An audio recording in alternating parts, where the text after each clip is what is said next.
Man's going to give you a speech, aight? I hope none of you had a clue what I just said. But it pains my heart to inform you that many teenagers out there believe that to be an acceptable way to speak. You see, there is an epidemic raging through our teenage population. An epidemic I call slang. The victims of this disease are contaminating English, and we must take a stand before it infects us all. Sadly, I have witnessed the effects of this illness. Last Wednesday, in an English lesson of all places, a friend said to our teacher, "Mans was just cotchin' a lie." Mans? Cotchin' a lie? Understandably, the teacher assumed he'd insulted her and gave him a detention. I believe that the negative image many adults have of us teenagers is largely due to this slang-induced language barrier.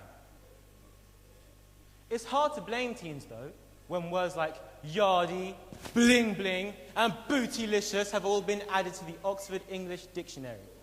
Maybe we should call it the Bronx English Dictionary.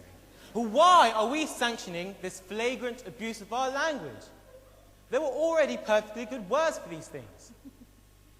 Would we accept if one day, instead of asking, "How do you do?" the Queen said, "What a guan?"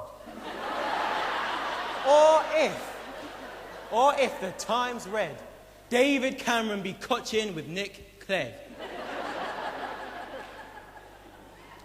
Of course, some may argue that slang unites teenagers and gives us a sense of identity. But what about when we become adults? We'll be the teachers, lawyers, and politicians of the future. But how will we communicate if we cannot articulate? In the wise words of Whitney Houston, I believe that children are our future.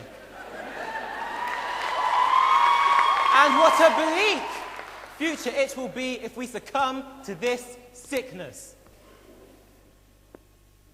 The National Literacy Trust found that less than half of children aged 9 to 14 read fiction more than once a month.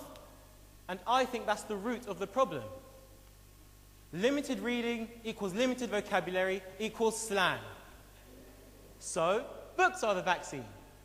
But if they don't work, there's always forced elocution lessons, terms in jail, and maybe even capital punishment.